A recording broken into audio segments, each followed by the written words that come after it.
है हमें यारो जवाने मस्जिदे अक्सा सदाएं दे रहा है कारवाने मस्जिदे अक्सा। बुलाता है हमें यारो जवाने मस्जिदे अक्सा सदाएं दे रहा है कारवाने मस्जिदे अक्सा। रहमान नहमदुहु व नुसल्ली अला रसूलिल करीम अम्मा बाद फ़ाऊज़ु बिल्लाहि मिनश शैतानिर रजीम बिस्मिल्लाहिर रहमानिर रहीम।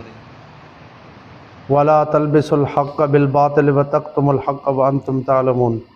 आमन्तु बिल्लाहि सदक़ल्लाहुल अलीयुल अज़ीम। नाज़रीन मोहतरम, सामीन मोहतरम, अस्सलामु अलैकुम व रहमतुल्लाहि व बरकातुहू। मैंने पिछले सेशन में आपके सामने हज़रत इमाम महदी अलैहिमुर रिज़वान के बारे में जो तफ़सीलन बात पेश की कि शिया का नज़रिया हज़रत महदी के बारे में क्या है और अहले सुन्नत अहले ईमान का नज़रिया क्या है, कि दोनों नज़रियात की तफ़सील जब सामने आई तो मालूम हुआ कि ये एक शख्सियत नहीं है, क्योंकि दोनों के नज़रियात जुदा हैं, दोनों के अकायद जुदा हैं, दोनों की तफ़सीलात और हवालात जुदा जुदा जब नज़र आए सामने आए तो मालूम हुआ कि शियों का महदी जुदा है, अहले सुन्नत का महदी जुदा है। जब अहले सुन्नत का महदी जुदा हुआ, शियों का महदी जुदा हुआ, तो दो महदी तो नहीं होंगे, महदी तो एक ही होगा, जो अहादीस नबवी में मैंने आपके सामने तफसीलन पेश की।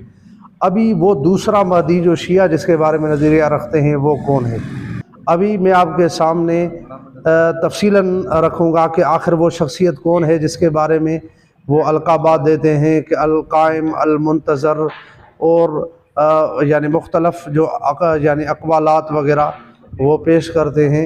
वो आखिर है कौन जिसके बारे में ये कहते हैं, जो शिया के नज़रियात यानी उनकी किताबों में मौजूद हैं। अभी मैं आपके सामने यानी तफसीलन बताऊँगा कि यहूद जिस क़ाइम अल-मुंतज़र के बारे में नज़रियात रखते हैं, वही नज़रियात शिया इमाम महदी के नाम से यानी उन्होंने मौसूम किए हुए हैं। देखें तफसीलन, अभी मैं आपके सामने यानी ये तकसीम करके पेश करूँगा कि यहूदियों का क़ाइम अल-मुंतज़र और ये शियों के अल-क़ाइम अल-मुंतज़र के अहवालात हैं। शियों का जो यहूदियों का जो दज्जाल के बारे में नज़रिया है, सबसे पहले वो कहते हैं कि जब दज्जाल आएगा तो वो मुर्दों को ज़िंदा करेगा, यानी दज्जाल जब आएगा तो वो कब्रों से मुर्दों को ज़िंदा करेगा। और हकीकत यही है, अहादीस नबवी में तफसीलन यानी ये बात ज़िक्र की गई है, मुस्नद अहमद में भी ये रिवायत आई है। अब शिया जो हैं जिस क़ाइम अल-मुंतज़र यानी 12वें इमाम के बारे में नज़रिया रखते हैं, उनका नज़रिया क्या है कि आइम्मा मासूमीन और खालिस मोमिन ज़िंदा होंगे उस वक़्त जब हमारा 12वां गार से निकलेगा, और गार सुरेमन राई गार जो सामरा के नाम से अभी यानी मशहूर है, उससे निकलेगा तो खालिस मोमिनीन कब्रों से ज़िंदा निकलेंगे। अभी देखें दज्जाल के बारे में जो यहूदियों ने नज़रिया रखा है, शियों का नज़रिया उनसे मिलता है। दूसरा दज्जाल का नज़रिया ये है कि जब हमारा दज्जाल आएगा, क़ाइम अल-मुंतज़र आएगा, तो उसके साथ दो वादियाँ होंगी, एक जन्नत की वादी होगी, दूसरी जहन्नम की यानी वादी होगी। वो दोनों उस यानी क़ाइम अल-मुंतज़र के साथ चलेंगी।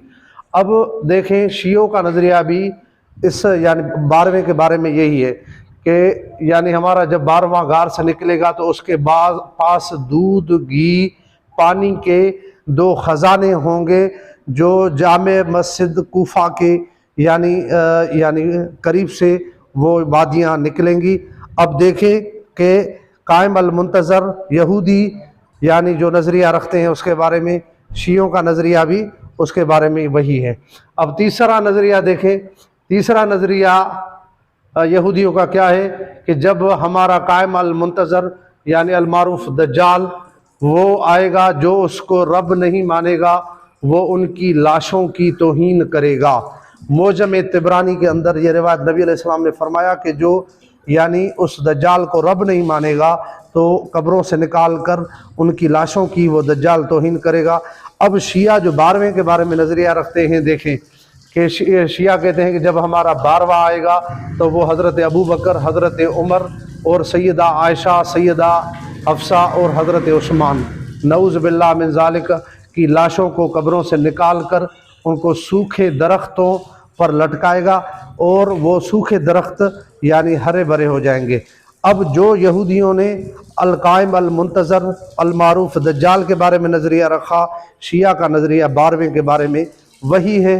अब उसके बाद यहूदी क्या कहते हैं कि जब हमारा कायम अल-मुंतज़र आएगा यानी दज्जाल आएगा तो क्या कहेगा कि दज्जाल के दौर में लोग 2 हिस्सों में तकसीम हो जाएंगे। एक हिस्सा होगा शेखैन यानी हज़रत अबू बकर उमर से मोहब्बत करने वाला, और दूसरा हिस्सा होगा वो यानी हज़रत अबू बकर उमर से नफ़रत करने वाला। अब मुस्नद अहमद के अंदर भी ये रिवायत मौजूद है और फतहुल बारी के अंदर भी यानी ये रिवायत मौजूद है कि यानी 2 हिस्सों में लोग बढ़ जाएंगे, तकसीम हो जाएंगे, एक अबू बकर उमर से मोहब्बत करने वाले और दूसरे उनसे बुग़्ज़ रखने वाले।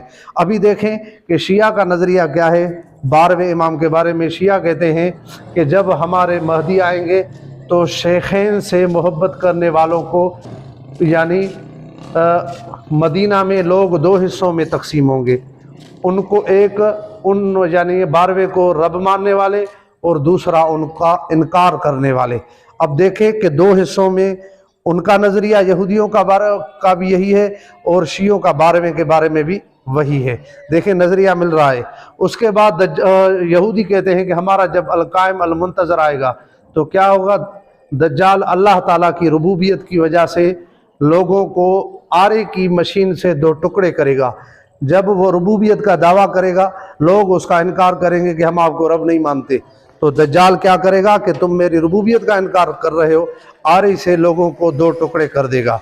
अभी शियों का नज़रिया 12वें इमाम के बारे में क्या है, कहते हैं कि जब हमारा महदी आएगा तो क्या करेगा, महदी शेखैन से मोहब्बत करने वालों को काली आंधी से हलाक करेगा। अब देखें नज़रिया मिल रहा है। उसके बाद यहूदियों का नज़रिया है कि यहूदी कहते हैं कि आले दज्जाल जब हमारा कायम अल-मुंतज़र होगा तो आले दज्जाल उसके दौर में खुशहाल होंगे, आले दज्जाल उसके दौर में यानी खुश होंगे। और शियों का नज़रिया क्या है, शियों का नज़रिया भी यही है।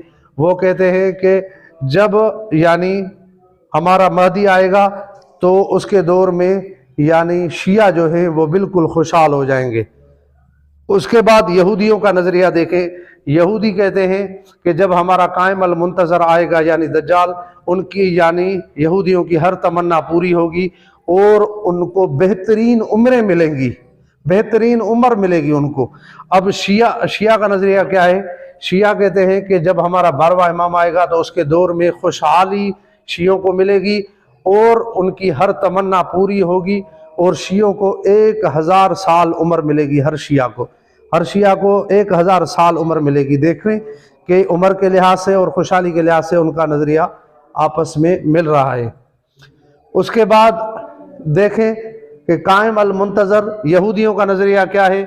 यहूदी कहते हैं कि उसके पास हर शय के ख़जाने होंगे। किसके पास, यानी दज्जाल के पास हर शय के ख़जाने होंगे। देखें यहाँ शियों का नज़रिया भी यही है कि यानी जब हमारा 12वां इमाम आएगा तो उसके बाद हर चीज़ के यानी ख़जाने उनके पास मौजूद होंगे। और यहूदियों का दूसरा नज़रिया ये है कि हमारा जब 12 यानी कायम अल-मुंतज़र आएगा तो उनके साथ ज़मीन के ख़जाने ऐसे चलेंगे जैसे शहद की मक्खियाँ अपनी मलका के साथ चलती हैं। और शिया क्या कहते हैं, शिया कहते हैं कि जब हमारा 12वां आएगा तो उसके साथ यानी बहुत सारी खुशहालियाँ उनके साथ चलेंगी और ज़मीन के ख़जाने उनके साथ चलने लगेंगे। और आखिरी नज़रिया दज्जाल के बारे में यहूदियों का क्या है कि बाद हमारा कायम अल-मुंतज़र जब आएगा तो क्या मुसलमानों को कत्ल करेगा और वो दज्जाल अपनी सज़ा से लोगों को डराएगा। और तीसरा नज़रिया क्या है कि दज्जाल का लश्कर जो है अस्फ़हान से निकलेगा, जो ईरान का एक शहर है। अब शिया क्या कहते हैं, शिया कहते हैं कि हमारा जब 12वां आएगा तो वो लोगों को अपनी सज़ा से डराएगा, ठीक है, कि शेखैन से बेजारी कर लो वरना तुम पर अजाब आएगा। और हमारा 12वां जब आएगा तो उनके पैरोकार कूफा से और ईरान से निकलेंगे। देखो दज्जाल का लश्कर भी, उसका इलाका भी एक है और उसके लोग भी एक ही हैं और उनके नज़रियात भी एक ही हैं। मालूम हुआ कि शिया जिस 12वें इमाम के महदी के बारे में नज़रिया रखते हैं और यहूद जिस अकायम अल मुंतज़र के बारे में नज़रिया रखते हैं, उनके लक़ब भी एक ही हैं। शियों के बिगाड़ों पे आप देखें कि लक़ब लिखा होता है अल कायम अल मुंतज़र, और यहूदियों की किताबों में देखें दज्जाल को अल कायम अल मुंतज़र का लक़ब देते हैं। नज़रियात वही है, उनकी सोच वही है, उनकी अकीदा एक ही है, नाम जुदा जुदा है। शिया नाम रखते हैं महदी और वो नाम रखते हैं उसका दज्जाल, लेकिन शख्सियत एक ही है, ज़ात एक ही है, दोनों को नज़रियात मिल रहे हैं। इस वजह से शिया भी दज्जाल का इंतज़ार कर रहे हैं, यहूद भी दज्जाल का इंतज़ार कर रहे हैं। अल्लाह रब्बुल आलमीन से दुआ है, अल्लाह रब्बुल आलमीन हमें अमल करने की तौफीक अता फरमाए।